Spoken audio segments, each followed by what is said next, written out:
Hello, welcome to Hope Church Harrogate's Message of the Week. If you'd like to connect with us, please head over to hopeharrogate.co.uk/connect. We'd love to hear from you. So Dan will be coming to preach in a moment, and I've got the verses for you. So this is from 1 Corinthians 16, verses 1 to 4. And it says, it's the collection for the Lord's people. Now, about the collection for the Lord's people, do what I told the Galatian churches to do. On the first day of every week, each one of you should set aside a sum of money in keeping with your income, saving it up so that when I come, no collections will have to be made. Then, when I arrive, I will give letters of introduction to the men you approve and send them with your gift to Jerusalem. If it seems advisable for me to go also, they will accompany me.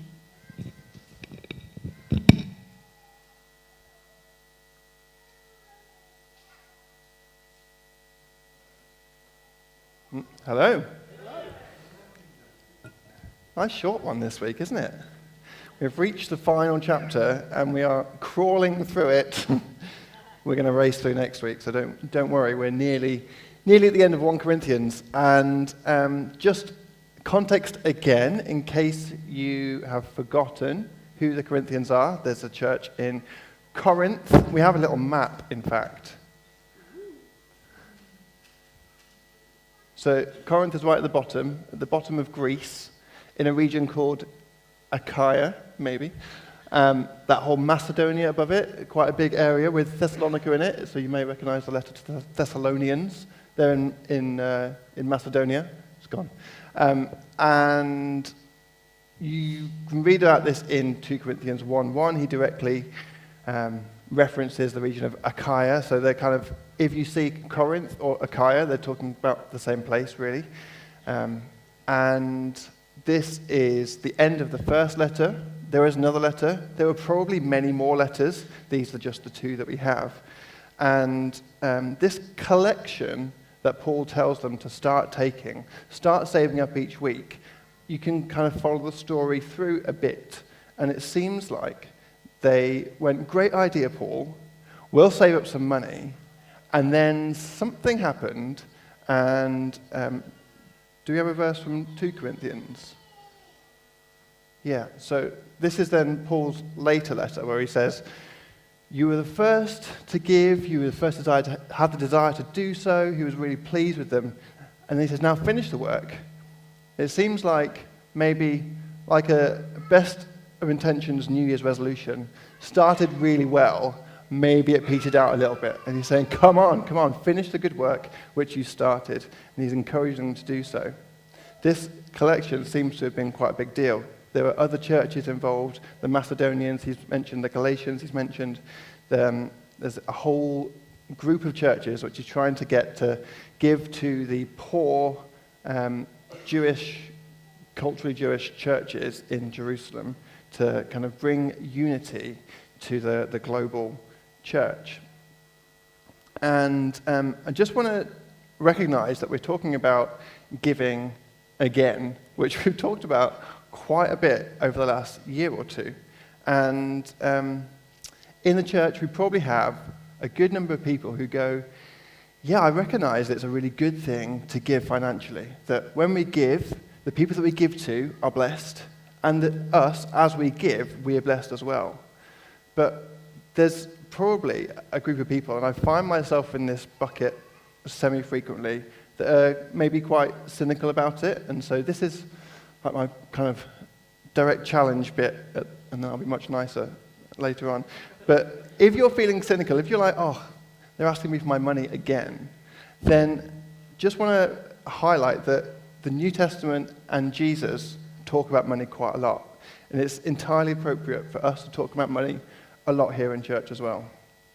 If you have that lens of cynicism as you hear what I'm going to say today, chances are everything that I say, you're going to receive it as, yeah, you would say that, you want my money. And so I just want to see if you can drop that lens. And if you can't, if all that you hear is, they just want to take my money, I'd say don't give it, because unless you're giving joyfully, then you won't be blessed as you give. Or maybe cynicism is your shield and your reason for not giving. And so maybe the way to break that is to start giving. Either one could be entirely appropriate. Making no accusations about anyone, but if the Holy Spirit is prompting you, then maybe you can do something about that. So practically, what does Paul say? He says, set aside an amount on the first day of each week. And it's the first day of each week because that would have been their Sabbath. It would have been when they gathered to worship as a part of your regular rhythm of life, as an act of worship, therefore, it is just to set that aside on that day. I wonder if maybe giving or even the word generosity are sometimes not always entirely helpful, because the language makes us feel like it's mine to give, it's mine to be generous with. I'm being kind if I share this, and maybe this is a key to breaking that cynicism again, is the recognition that everything we have belongs to God, bought by the blood of Jesus, and it's not ours to give, it's been given to us to use, but everything belongs to God, right? And so if we can share it rather than give it, then, or if we worship with it by giving it to others, rather than thinking of it as being really generous or giving away our own stuff, maybe that's going to be a helpful reframing for some people. I've got a point with 3 slides on it, a slide with 3 points on it that way. So it is an act of worship first and foremost. And by setting it aside, I wonder if Paul it's a very practical thing of saying, if I see something that I want, and I've got money in the bank to buy it, I'm like, well, why not buy it? But if you set that money aside to give, then you won't. Maybe it's just that very practical thing. It's also a proactive way of giving, not a reactive way of giving. It's not waiting until we see a need and then going, can I meet that need, yes or no? But if you've got money saved up, then you're ready to give whenever the need arises. The second point is that it allows us to become like Jesus. It's an invitation to view the world in the way that Jesus does.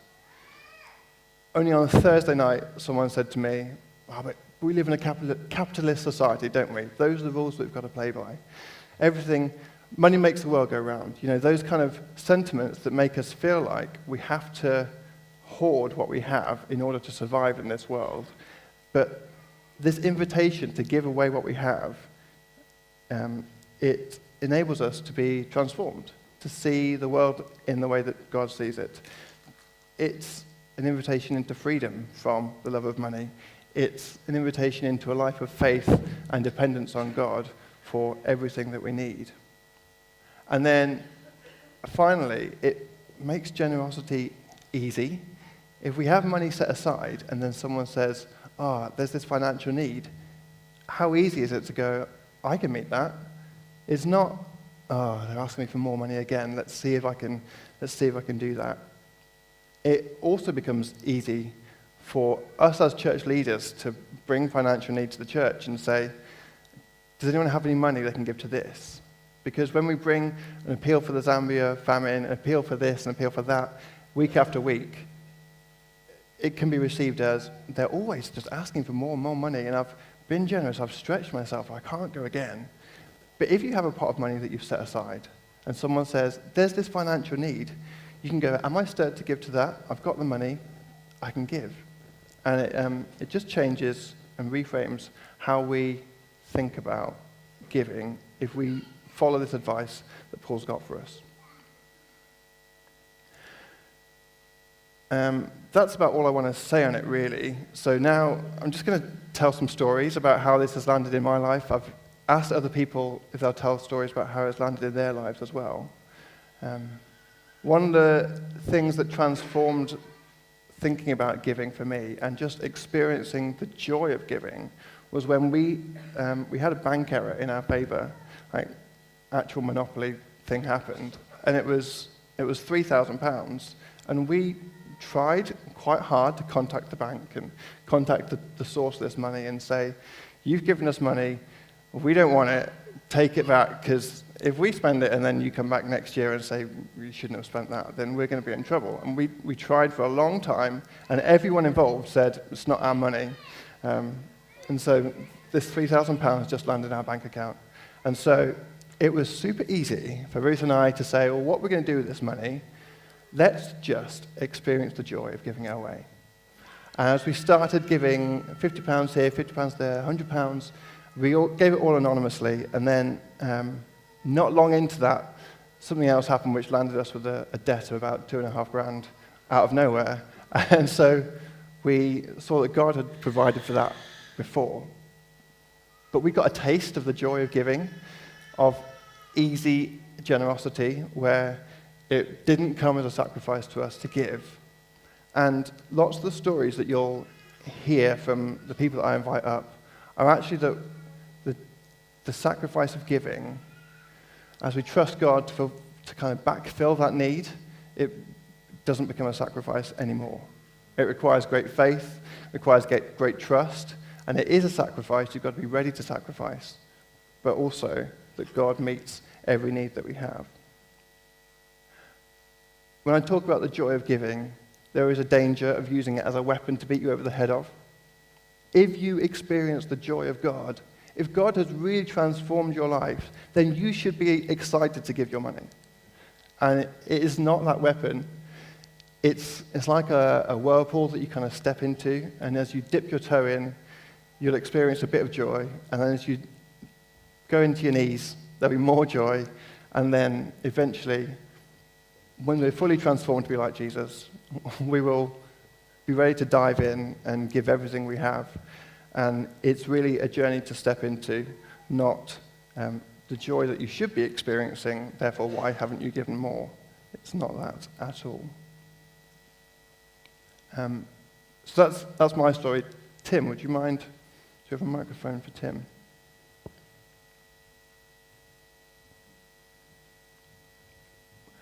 I know that in the past, this teaching has stirred you very specifically, and you follow this practice of setting money aside regularly.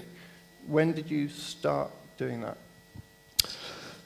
Right. This isn't the first time that this principle and these passages have been preached about in Hope.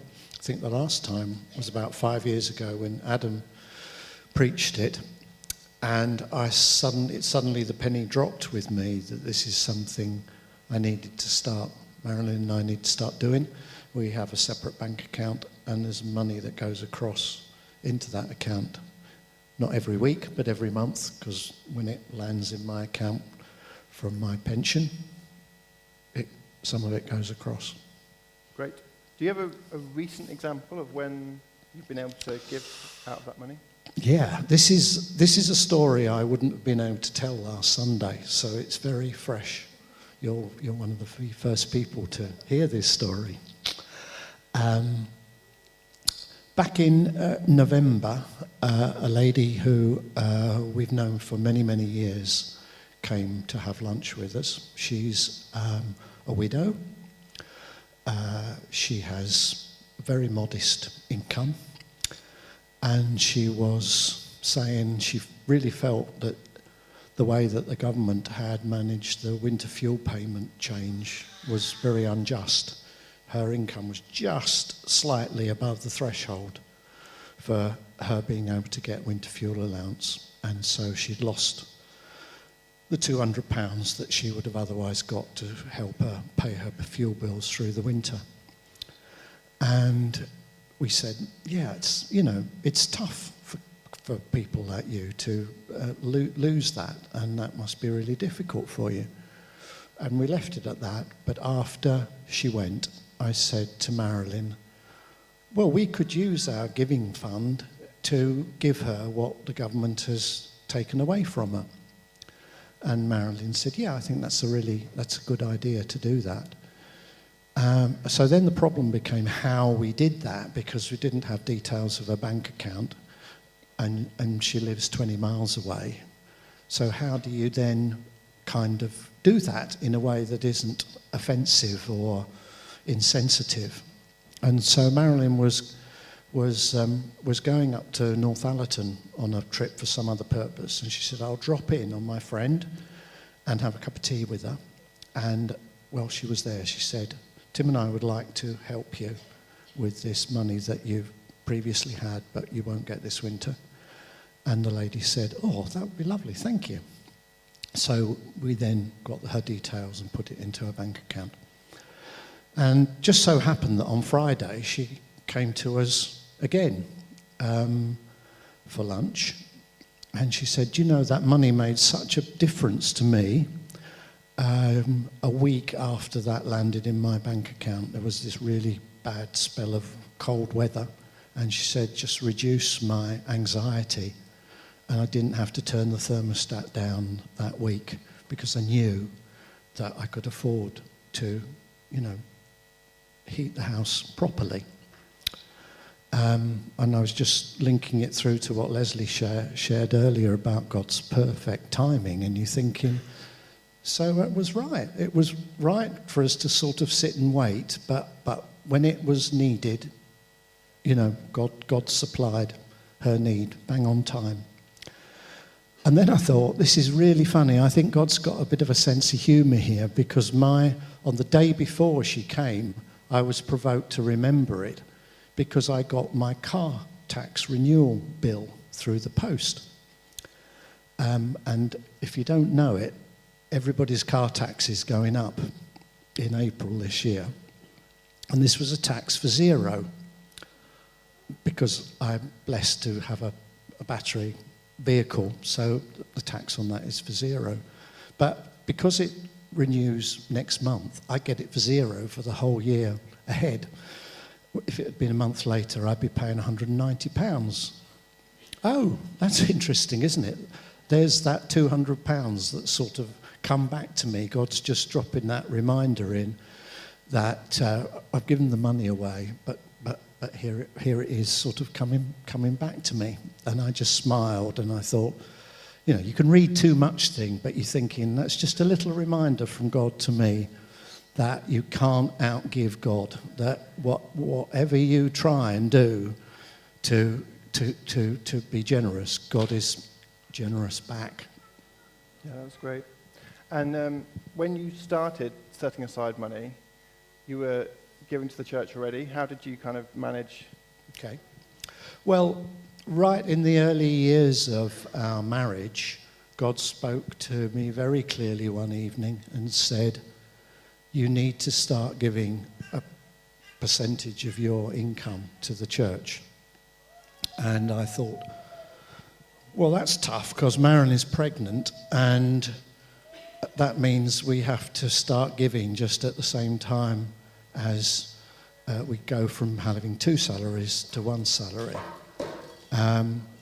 But we did it, and it was tough for the start, but that's decades ago. Marilyn hasn't been pregnant recently, I hasten to add. So we started doing it, and we've done that for years and years and years and years. Yeah. So that's kind of happened, and this came as, come on, Tim, you can do more than this. So the church continued to get that percentage, and then we started putting this money aside. Especially, it's different because it doesn't go straight out like our regular monthly giving. It sits there, and so you have this quite nice problem of needing God to speak to you as to how we're going to use this money. And some of it comes to the church, and some of it goes to, you know, like the lady who needed the money, and some of it went to Zambia before Christmas. So it goes to all sorts of different things. Yeah. But again, it kind of, we have to make sure we use that money responsibly. Brilliant. Thank you very much. I just say, if you're looking... Yeah. If you're stirred but you don't feel like you have the finances to stretch, then maybe save up £1 a week just to develop the habit. Once a year you can give away £50 somewhere and really bless someone, and then keep growing and keep stepping in. I'm going to ask Heather to come up next.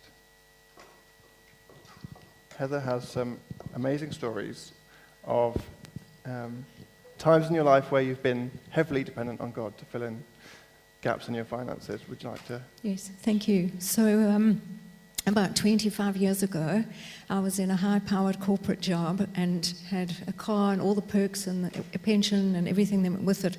And I felt the Lord laying on my heart that he wanted me to start my own business. So I said, Lord, I am getting my salary from this company. And he said, yes, and you're trusting in that, and they can go under tonight. You need to trust in me. So I was quite excited about it, a little bit anxious, but I went and prayed with a friend of mine, and we kind of did a business plan and said, how much money do I need to start the business? And about that time, it was about £5,000, which I didn't have £50. So to have written £5,000 was really a fortune. And I spoke to my pastor about it, and he said, oh, Heather, I don't know how you're going to get it. So I went back to God and said, okay, Lord, well, how am I going to get it? And he said, I'm going to give it to you. So I phoned my pastor and I said, oh, don't worry about giving it to me. It's okay, thank you. I'm going to get it because God said. So the very same morning I had a meeting with a lady who I didn't know very well. We were working on a ministry team together. And she said to me, I'd like to take you for coffee afterwards. And I said, okay, a little bit nervous. And we sat at the table and she said to me, Heather, are you thinking about starting your own business? So I said, yes. And honestly, I couldn't believe it because I hadn't told anybody except my prayer partner. And she said to me, I've got £5,000 lying around and I would like to give it to you. And she just sowed into my business just like that. And that was 25 years ago of living by faith. God is faithful. He has never, ever, ever let me down. Wonderful. And you told me, feel free to clap. You told me about a couple of times since where you've been really reliant on God for your finances. And through those times, do you continue to give to the church, or have you always been able to do that? So when Dan and I originally had this conversation, I said, yes, quite fiercely. Like, yes, of course I have. And then I went away and thought about it and thought, no, actually there was a time where I haven't even had food in my house. I didn't even have bread in my house. I'm not joking. So I'll share a most recent thing with you, if that's okay. So in December, it's coming to Christmas. You all know what it's like when it gets to December. We've got Christmas, Christmas presents, Christmas pressure, Christmas wonderfulness, but also some pressure. And I was expecting to get paid by 2 clients of mine. They had both verbally agreed with me 2 contracts for 2 large amounts of money. And they both promised to pay me by the 15th of December. So I was breathing a sigh of relief that it was going to come in before Christmas. And can I just tell everybody, nothing came. The 15th of December came, the 30th of December came. I had people praying for me. I was really, really feeling stretched. And came into January, was nearly on baked beans, not really joking. And I felt the Lord tell me that the grace had lifted on one of those clients. And I thought, no, Lord, look, it's the money, Lord, it's tent making, I can get the money. And he said the grace has lifted. So I had the same feeling in my spirit after I listened to God, and I spoke to her and I said, look, this is just feeling a little bit of a lack of integrity here. I don't know how you feel. And I said to her, I think we should cancel.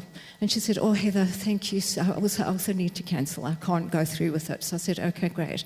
But here's the thing. As I did that, and as I said, okay, Lord, I'm going to be obedient, and as we had the conversation, and as we shut down the process, I felt like a whole weight had been lifted off my shoulders. And the very next day, I got a call from somebody out of the blue for the exact same amount of money that lady was going to pay. Yeah. So God is faithful. He is so faithful. He's so good to us. And he's speaking all the time. He's perfect. And his heart is towards us all the time. Yeah. I've got lots of stories like that. So if you need any more, you can just come and ask me. Thank you so much, Heather.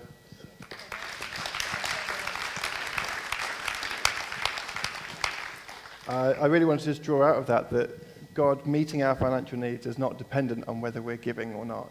He's faithful to us no matter what, but that when we give, we're blessed in another way. Kit, we've got one more story here.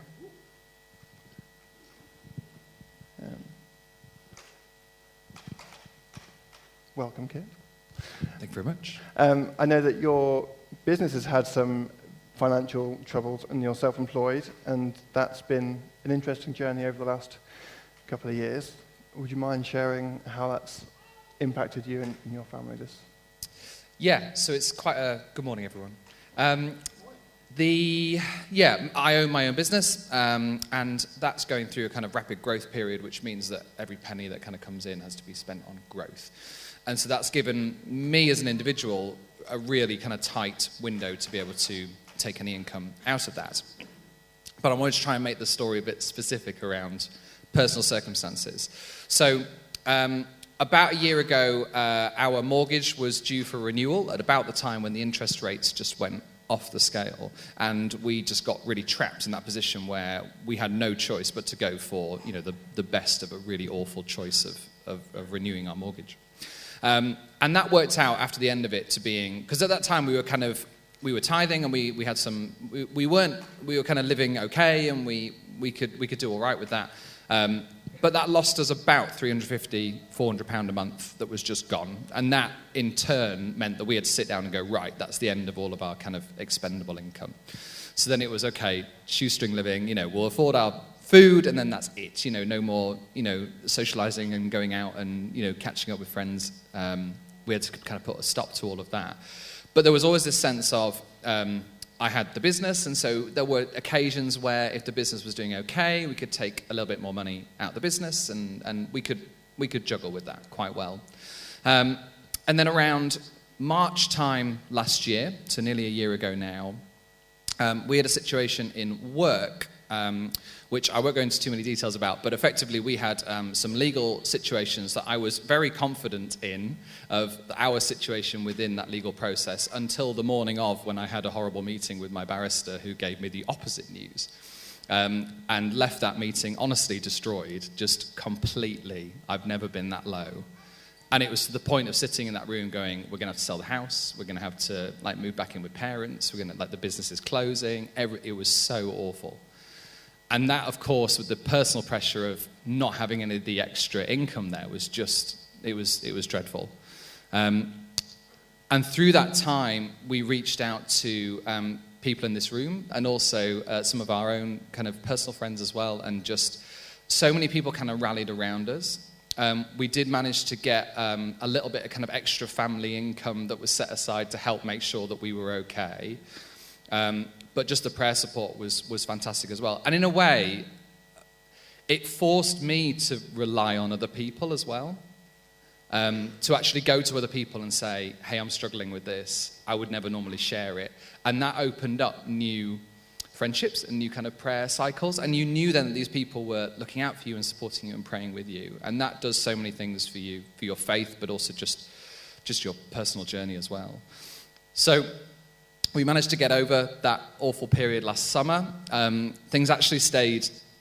It must have been a sprinkling of little provisions all over the place that just meant that last summer just was fine. Nothing had to be taken down or destroyed or recycled, as it were. And so we got through that period, but personally we'd lost that income from before. We had no expendable income. So we were still in that position, but we just saw the faithfulness of God through that whole process and through that whole summer. And then slightly out of the blue, but around November time last year, we got a letter from the government. We'd been notified that due to some family circumstances, we were being supported by the government up to the amount per month that we had lost through the mortgage change a year and a half previously. So we were down by about £350 from the mortgage situation. And then we get this letter from the government saying we're going to support you with an additional approximate £350 per month. And that just leveled it. That was just incredible. But the icing on the cake was that at the same time, the provision came in November last year. We signed off the letters and sent them away in the summer. So as well as this £350 we were given, they said, oh, well, we're backdating your application. So just for fun, here's an extra. It's about £1,200, I think, was just like, and we were like absolutely blown away. So, but we sat down and immediately we thought, right, half of that is going to take care of the little debts as well, and the other half we're just giving straight back to God. Our choice was the village. We just when Tom, we just messaged and said, what are the Village Bank details? That's just gone, because that's not ours. That's God that has just given us that provision. Brilliant. Thank you so much, Kit.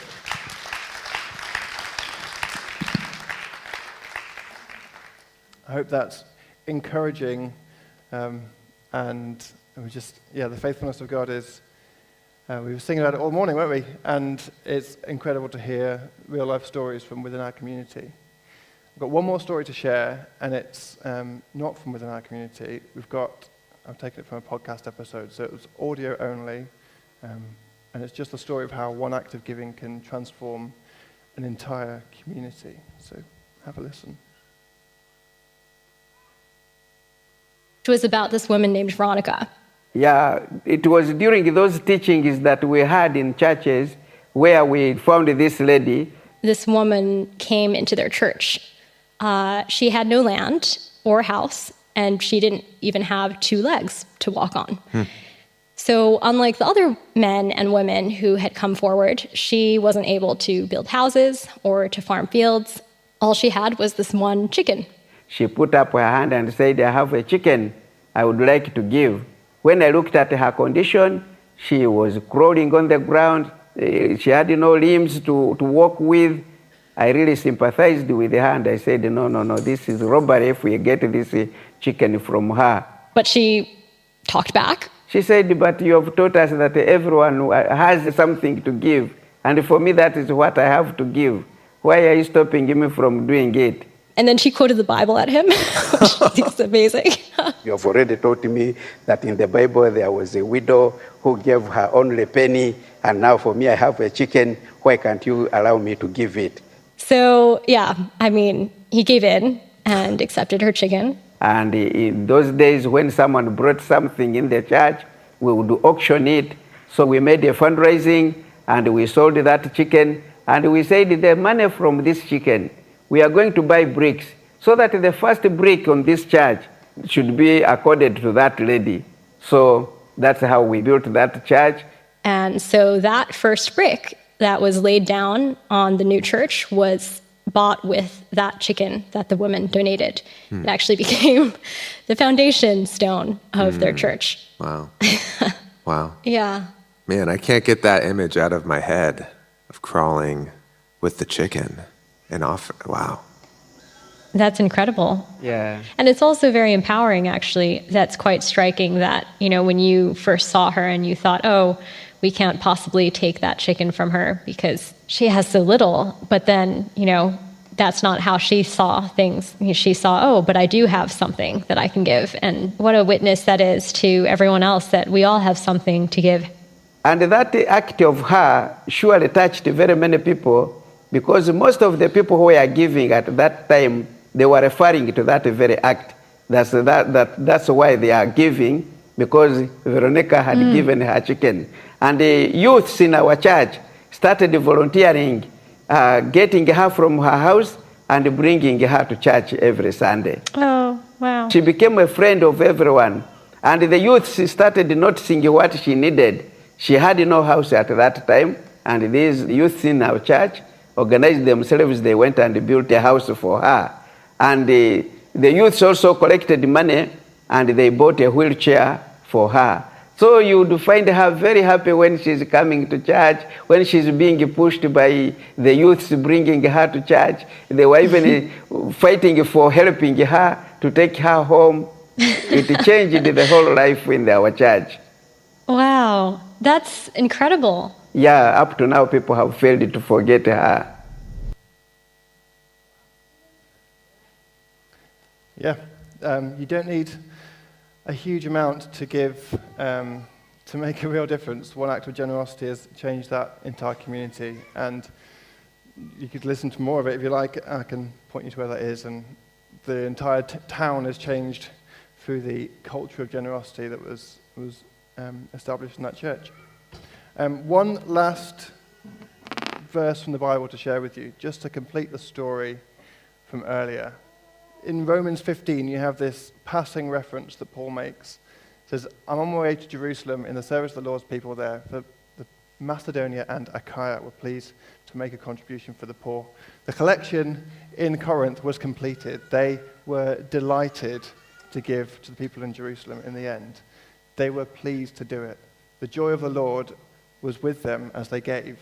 And I just encourage you to start giving, build giving, step again into giving wherever you can.